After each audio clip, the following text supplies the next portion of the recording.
There are a lot of problems with the way we've organized our occupation of the landscape. Some of them are logistical, social, even spiritual problems, and some of them are ecological and economic problems.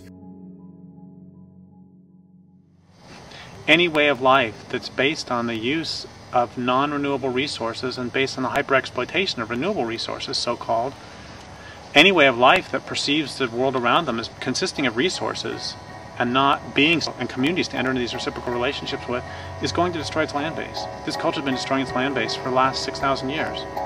That's not very smart on a finite planet. We're really fucked.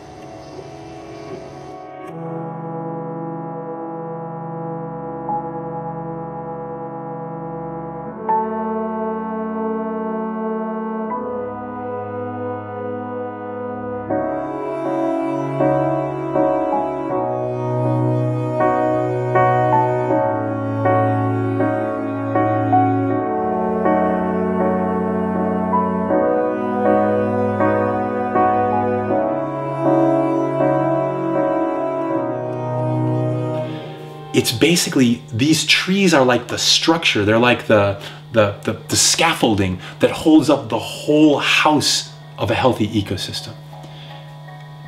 I can say it in words, you can watch it on TV. If you walk through a tree plantation, where almost all the trees are of the same age, almost all the trees are of the same species, they were planted there by humans, they were developed genetically to be what human beings wanted to have. And you see what grows there, you see what lives there, you see what it feels like. You walk out of that and you walk into an old growth forest.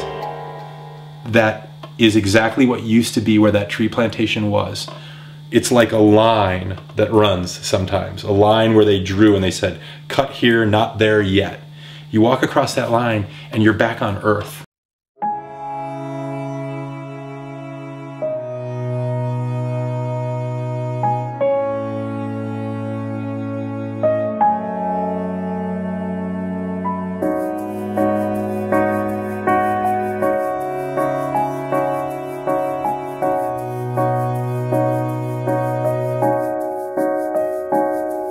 Machines come back after a certain number of years, cut it all down, do it again, and pretend like they can do that over and over. Just like the early farmers in America pretended that they could grow crops without fertilizing until the Dust Bowl came.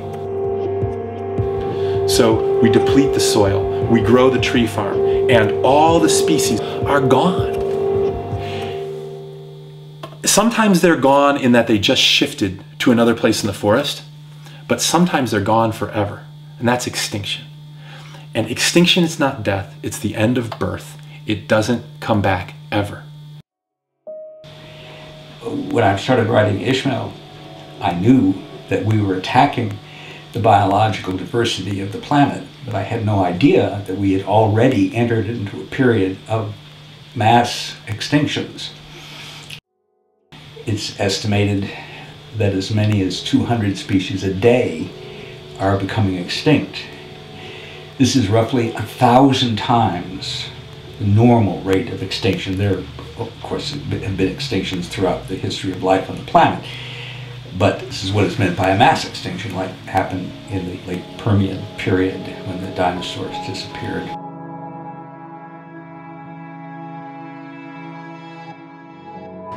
The historical assumptions we have about the, quote, great buildings of the world, the Egyptian pyramids, the European and Asian fortresses, the great and marvelous metropolises that we see around us.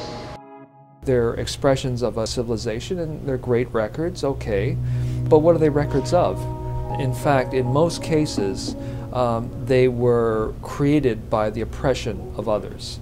And in some cases, the downright slavery of generations and generations of people.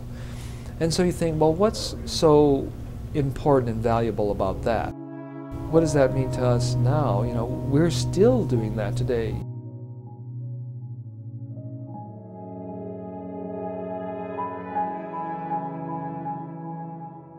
I think Buckminster Fuller summed it up pretty well with the idea of energy slaves, where we have, you know, energy has become so cheap, and it does a lot of work for us.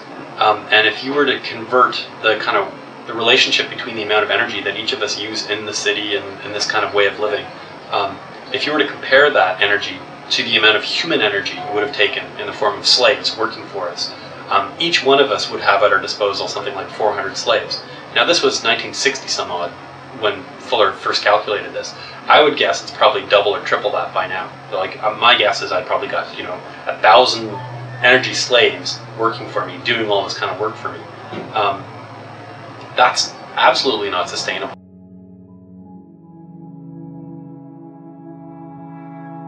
There's a lot of different reasons that our normal lives are things that we need to look at and change. For example, our normal life is ecologically unsustainable. I mean, we are destroying the life support systems of the planet. Our normal life also creates huge disparities in health and wealth, which these are both really important issues. They're not anything that's going to cause us to change society or change the structure of the system. Now, this whole normal life being underwritten by cheap and abundant fossil fuels, this concept right here, that could lead to change. Oil being a finite substance will come to some point where it actually hits a maximum level, then it goes into a declining. At that point where it starts to go into decline, we're gonna have to figure out how to make do with less. We don't know how to do that. A lot of people have very high hopes, you might even call them wishes, that technology is going to come to the rescue and solve these energy problems we have and actually allow us to continue running our stuff the way we're running it. No combination of alternative energy systems is going to allow us to run North America the way we've been used to running it, or even a substantial fraction of it. We're going to have to downscale and rescale and resize and right-size and reorganize all of these systems. When do we run out? And of course the answer to that is very disturbing, because it's not really a matter of when we run out, but when we are no longer able to continue the path of growth, when we're no longer able to have more fossil fuels with every passing year to fuel more shopping malls, more cars, more highways. And that time is basically now.